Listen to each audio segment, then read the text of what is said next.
Naalala niyo pa ba ang panahon na kayo ang nagpapasya sa lahat? Ang pakiramdam na kayo ang may hawak ng sarili ninyong kapalaran, ng inyong mga desisyon ng inyong buong buhay. Ang pagiging malaya na gawin ang anumang gusto ninyo sa oras na gusto ninyo, nang walang sinuman na kailangang hingan ng permiso o sumunod sa kanilang nais. Isipin nyo, kayo ang nagtaguyod ng inyong pamilya, nagtatrabaho ng husto, nag-ipon at naglaan para sa kinabukasan. Ang bawat sentimo, bawat desisyon ay inyong pinaghirapan at pinag-isipan. Pero minsan, habang tayo tumatanda, mayroong unti-unting nagbabago.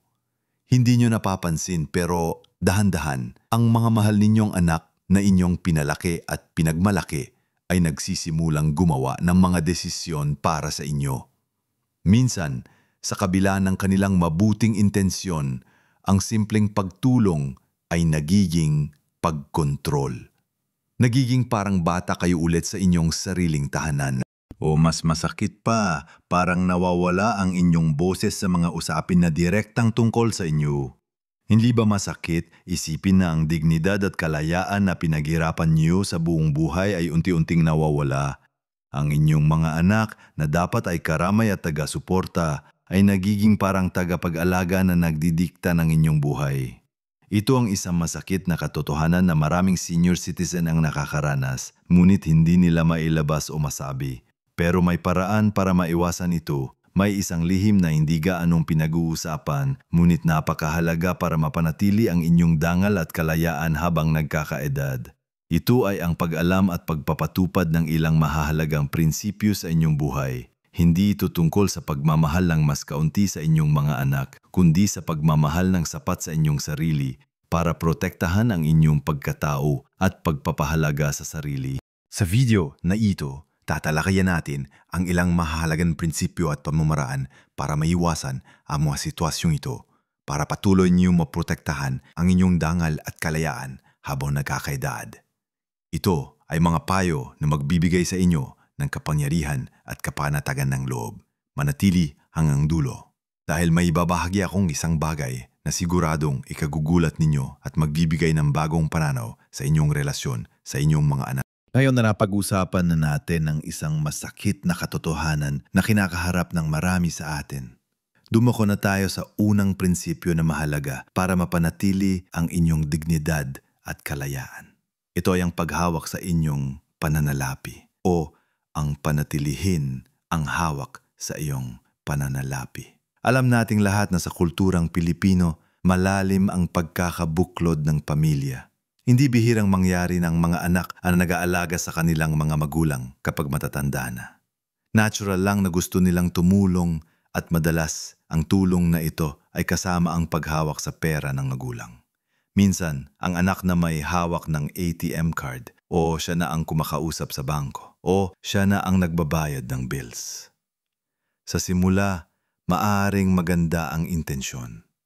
Gusto lang nilang siguraduhin na maayos ang lahat, na hindi kayo mahihirapan. Pero unti-unti ang pagtulong na ito ay maaring maging pagkontrol. Kung minsan, mahirapan na kayong bumili ng sarili ninyong kape o makipagkita sa kaibigan nang hindi mo na nagpapaalam o humihingi ng pera sa inyong anak. Hindi nyo man mapansin, pero doon nagsisimula ang pagkawala ng inyong kalayaan. Naalala ko ang kwento ni Aling Elena. 65 taong gulang na siya at matagal nang nagretiro. Ang kanyang pensyon ay sapat para sa kanyang pangangailangan at may kaunting ipon pa siya. Ang kanyang anak na panganay na si Mark ay mapagmahal at masipag.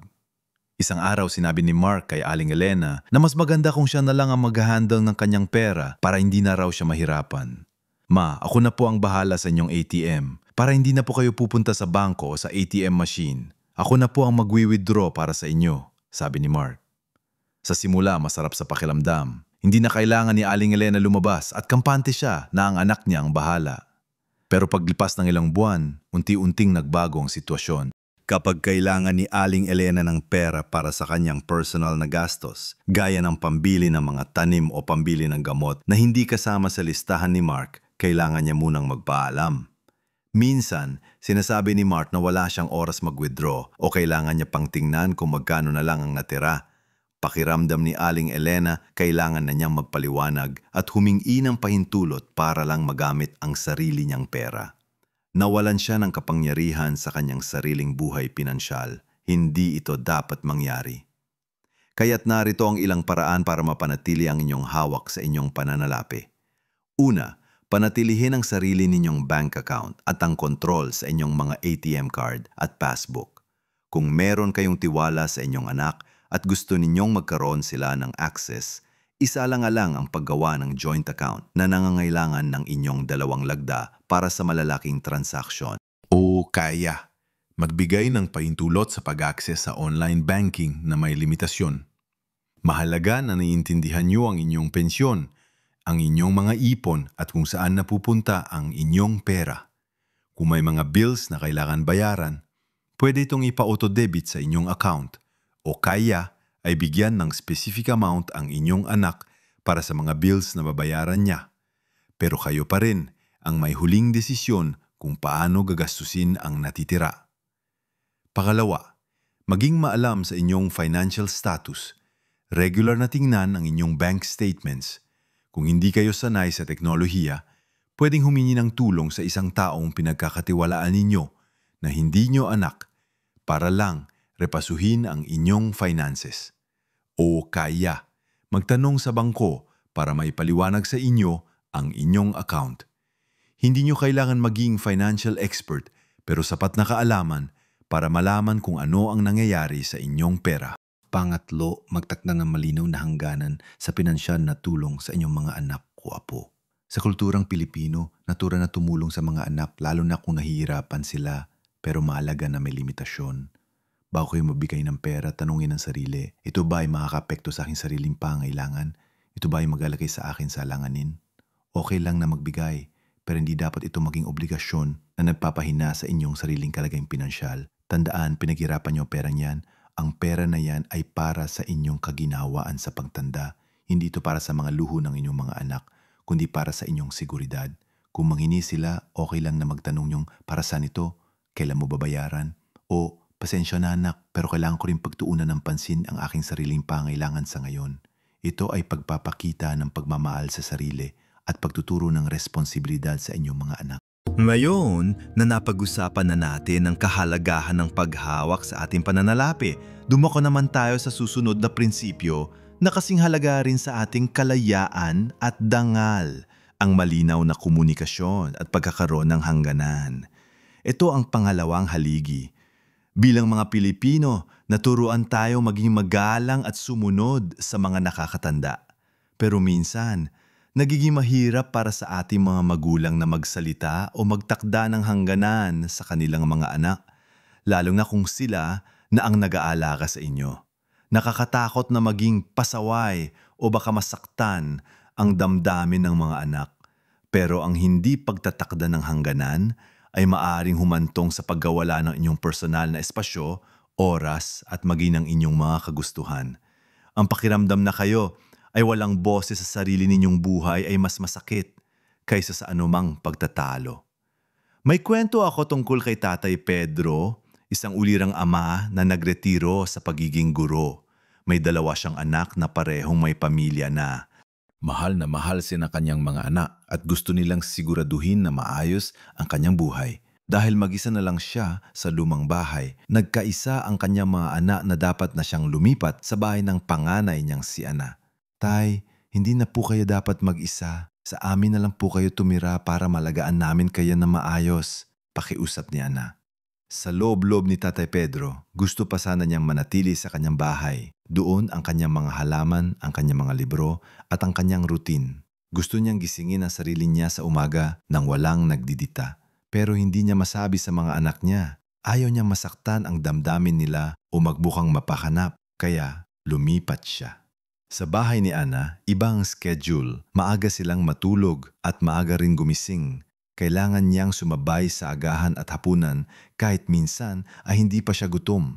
Ang kanyang maliit na kwarto ay puno ng gamit ng apo niya. Pakiramdam niya, nakikisama lang sa at kailangan niyang umayon sa lahat ng kagustuhan ng kanyang anak at manugang, hindi siya malaya. Nawala ang kanyang personal na routine at kalayaan. Upang maiwasan ang ganitong sitwasyon, kailangan nating matuto na magkaroon ng malinaw na komunikasyon at magtakda ng hangganan. Unang-una, kailangan niyo munang kilalanin at ipahayag ang inyong sariling mga kagustuhan at pangangailangan. Walang sinuman ang makakabasa ng inyong isip. Hindi kasalanan na magkaroon ng sariling gusto o nais. Bago pa man dumating sa punto na sila na ang nagdedesisyon para sa inyo, magsalita na. Kung gusto ninyong manatili sa sariling bahay, ipaliwanag na mahinoon kung bakit. Kung gusto ninyong magkaroon ng sariling oras para sa inyong hobby, sabihin sa kanila, "Anak, mahal ko kayo at salamat sa inyong pag-aalala, pero gusto ko pa sanang manatili rito sa bahay. Sanay na ako dito at mayroon akong sariling routine na ayaw kong mawala." Pangalawa, maging direktang ulit magalang sa inyong pakikipag-usap. Hindi nyo kailangan magalit o makipagtalo. Pwede nyo itong gawin ng may paggalang at pagmamahal. Halimbawa, kung nagpasya ang inyong anak na bilhin ang isang gamit para sa inyo nang hindi nyo man lang kinonsulta, sabihin ninyo, "Anak, salamat sa intensyon mo, pero sana tinanong mo muna ako bago mo binili. Mayroon na kasi akong ganoon o iba sana ang gusto ko."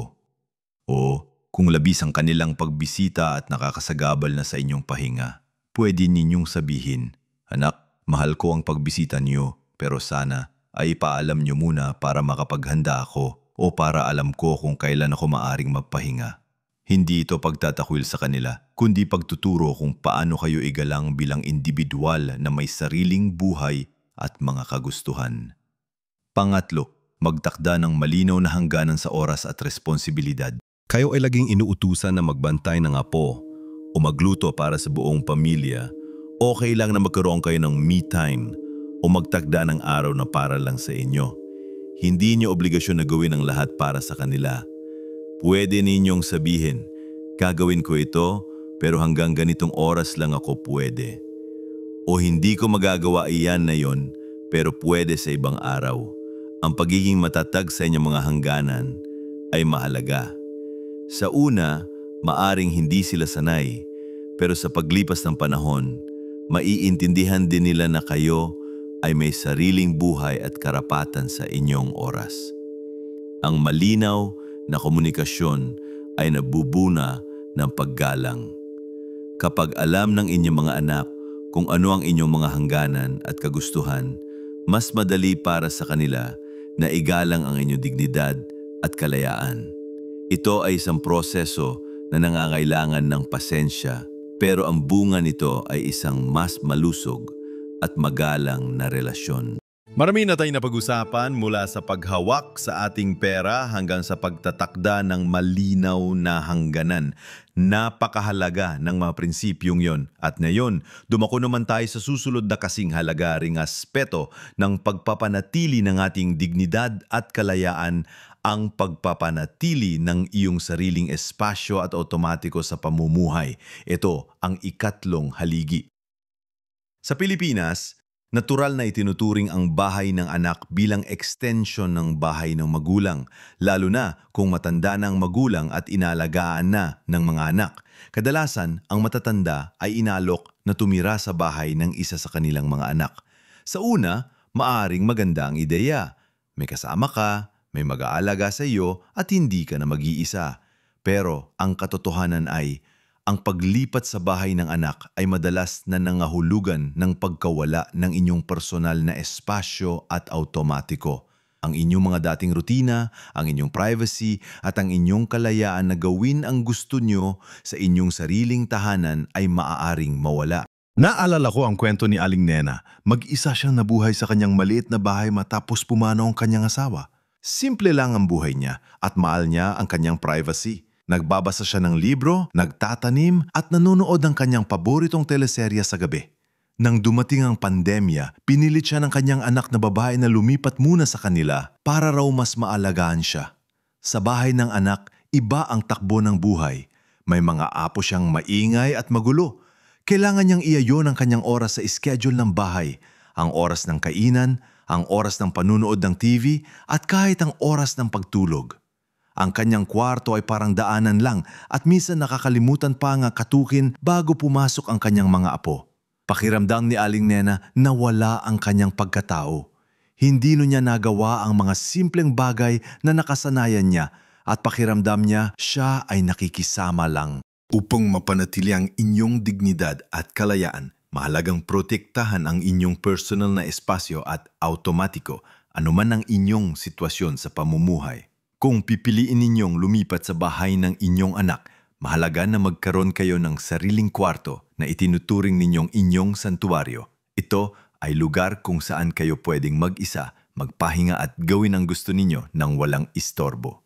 Bago lumipat, magkaroon ng usapan kasama ang inyong anak at manugang tungkol sa mga hangganan. Sabihin na, gusto kong magkaroon ng sariling espasyo at oras para sa akin. Pakiusap, kumatok muna bago pumasok sa aking kwarto. At gusto ko ring manatili ang aking mga personal na gamit dito, gaya ng aking mga libro at lumang litrato. Kung mayroon kayong mga partikular na oras na gusto ninyong mag-isa, gaya ng pagbabasa sa umaga o panonood ng TV sa gabi, ipaalam ito sa kanila. Mahalaga na ipinaparamdam ninyo na kayo ay may sariling buhay din, hindi lang kayo nakikisabay sa kanilang buhay.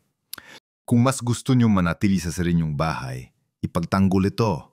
Ipaliwanag sa inyong mga anak na kayo ay mas masaya at mas malaya sa inyong sariling tahanan. Maaari kayo magkaroon ng kasunduan na regular silang dumalaw o maglagay ng mga safety features sa bahay para sa inyong kaligtasan. Ang importante ay kayo ang may huling desisyon kung saan at paano kayo maninirahan. Ang papapanatili ng inyong sariling espasyo at automatiko ay hindi pagiging makasarili. Ito ay tungkol sa pagpapahalaga sa inyong sariling pagkatao at kalayaan. Kapag mayroon kayong sariling espasyo, mas may kapayapaan kayo sa loob at mas masaya ang inyong puso. Ngayon na napag-usapan na natin ang kahalagahan ng sariling espasyo, dumako naman tayo sa ika-4 na prinsipyo, ang pagyamanin ang iyong sariling interes at buhay panlipunan. Bilang mga Pilipino, malaki ang halaga natin sa pamilya. Kadalasan kapag nagkakaedad, ang ating mga buhay ay umiikot na lamang sa ating mga anak at apo. Ginugugol natin ang ating oras sa pag-aalaga sa mga apo, pagluluto para sa pamilya o pagtulong sa mga gawaing bahay. Bagamat ang mga ito ay tanda na pabamahal, may panganib na mawala ang inyong sariling pagkakakilanlan at ang inyong mga personal na interes. Kapag ang inyong buhay ay umiikot na lamang sa iba, madaling mawalan ng sariling layunin at kasiyahan. Ang resulta ay maaring lungkot, pagkadismaya at ang pakiramdam na kayo ay wala ng silbi maliban sa paglilingkod sa pamilya. Naalala ko ang kwento ni Mang Tonyo, isang retiradong mekaniko. Noon mahilig siya magtanim ng mga gulay at gumawa ng mga kagamitan sa bahay. Tuwing umaga nasa bakuran siya abala sa kanyang hardin. Pero nang tumanda siya at lumipat ang kanyang apo na may 3 anak sa kanilang bahay, unti-unting nawala ang kanyang mga libangan. Ang kanyang oras ay napunta sa pagbantay ng mga bata, paggatid sa eskwela at paggawa ng mga merienda. Ang kanyang hardin ay napabayaan. Wala na siyang oras para sa kanyang mga dating kaibigan. Pakiramdam niya, naging yaya na lang siya. Hindi na isang individual na may sariling hilig at buhay na walang kanyang sigla. Para maiwasan ito, mahalagang patuloy na payamanin ninyong sariling mga interes at buhay panlipunan. Una, ipagpatuloy ang inyong mga dating libangan o tuklasin ang mga bago. Kung mahilig kayo magbasa, maglaan ng oras para dito. Kung gusto ninyong magtanim, maglaan ng espasyo at oras para sa inyong halamanan. Pwede ring matuto ng bagong skill, gaya ng pagpipinta, pagtugtog ng instrumento o pag-aaral ng bagong wika. Maraming senior citizen center at online groups na nag-aalok ng libreng klase para sa mga senior. Ang pagkakaroon ng libaran ay nagbibigay ng layunin at kagalakan sa inyong buhay na hindi nakadepende sa inyong mga anak. Pangalawa, panatilihin ang inyong mga pagkakaibigan at magkaroon ng bagong koneksyon. Huwag ninyong hayaang mawala ang inyong mga kaibigan. Regular na makipagkita sa kanila, magkape o magkwentuhan. Ang pagkakaroon ng social circle sa labas ng inyong pamilya ay mahalaga para sa inyong mental at emosyonal na kalusugan.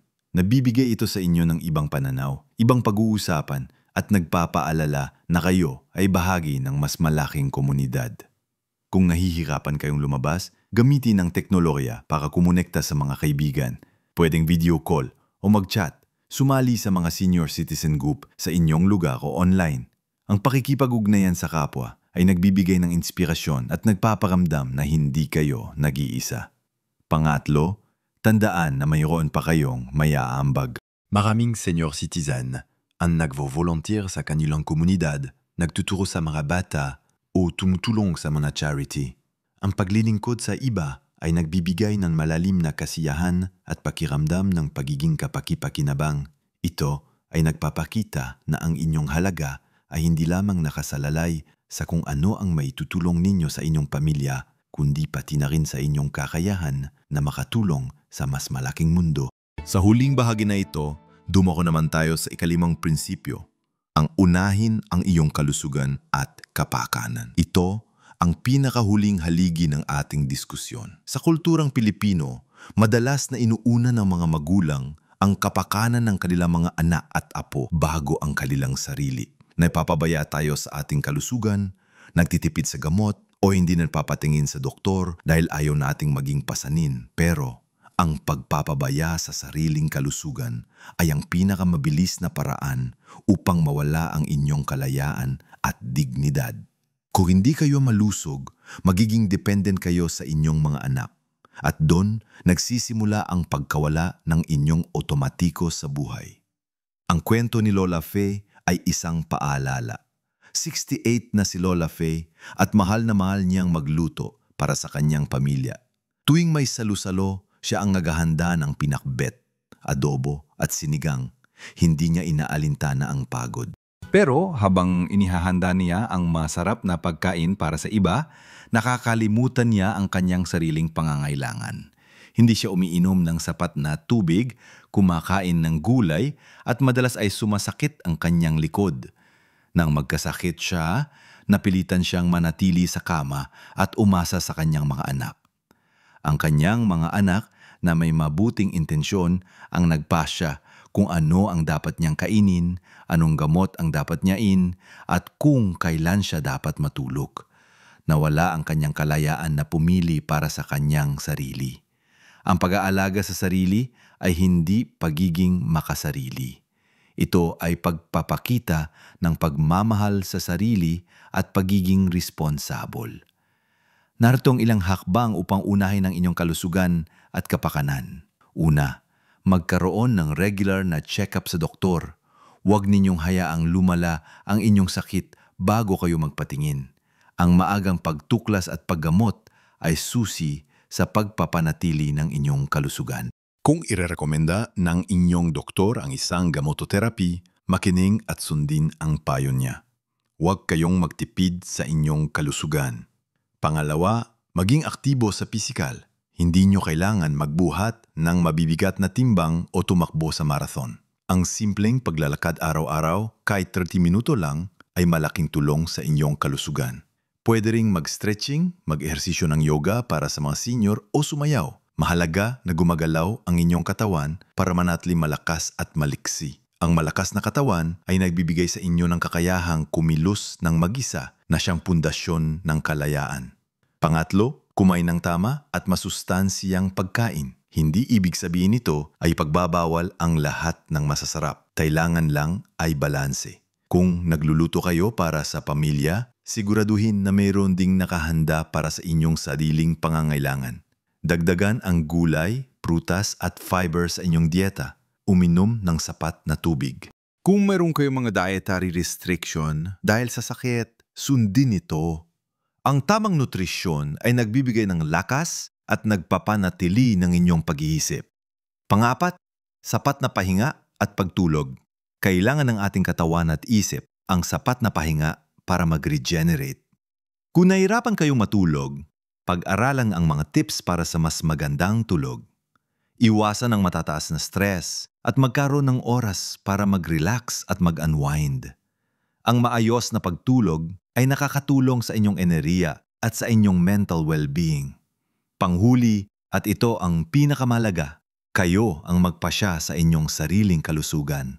Kung meron kayong sakit, kayo ang makikipag-usap sa doktor. Kung meron kayong desisyon na kailangan gawin tungkol sa inyong treatment, kayo ang may huling say. Kahit na mahalaga ang opinyon ng inyong mga anak, ang inyong katawan ay inyong katawan at kayo ang may karapatan na magdesisyon kung ano ang pinakamabuti para dito. Ang pag-una sa inyong kalusugan ay ang pinakamalaking investment na magagawa ninyo para sa inyong dignidad at kalayaan.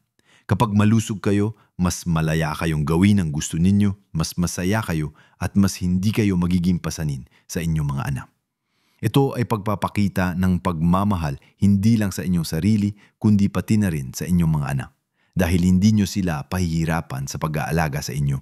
Kahit narito na tayo sa huling bahagi ng ating pag-uusap, pinag-usapan natin ang 5 mahahalagang prinsipyo na magbibigay sa inyo ng kapangyarihan upang maprotektahan ang inyong dignidad at kalayaan habang kayo ay nagkakaedad.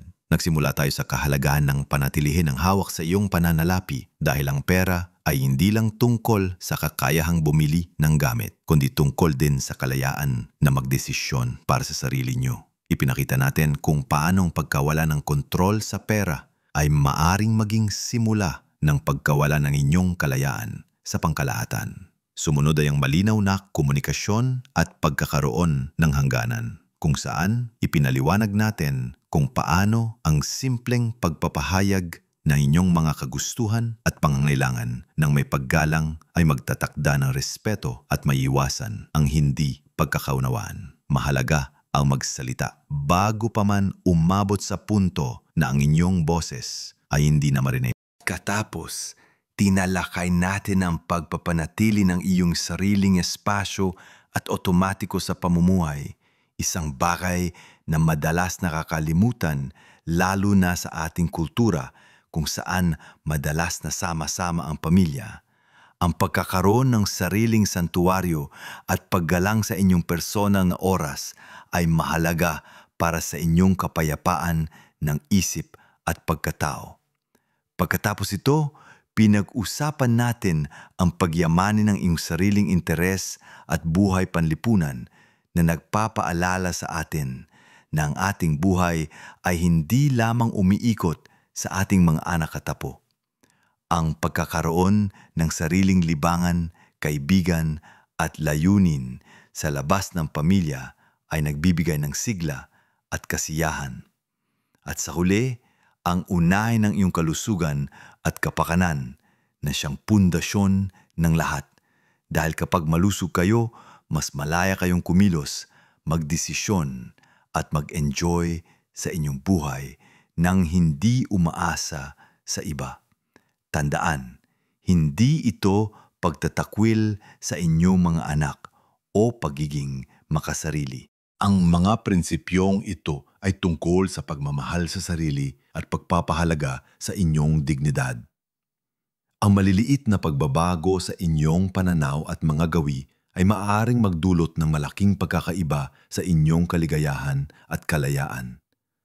Ang layunin ay hindi ang magkaroon ng pagtatalo sa inyong mga anak, kundi ang magkaroon ng mas malusog at mas magalang na relasyon na nakabatay sa pag-unawa at respeto sa isa't isa. Ito ay tungkol sa pakikipagtulungan, hindi paghaharap. Mahalaga na ipaunawa sa inyong mga anak na ang inyong pagpili na panatilihin ang inyong kalayaan ay hindi pagmamaliit sa kanilang pagmamahal o pag-aalaga. Sa halip, ito ay pagpapakita ng inyong lakas at ang inyong hangarin na maging isang masaya at produktibong bahagi ng inyong pamilya at komunidad hanggang sa huli. Marahil ay mayroon din kayong mga karanasan o katanungan tungkol sa paksang ito. Gusto kong marinig ang inyong mga saluubin.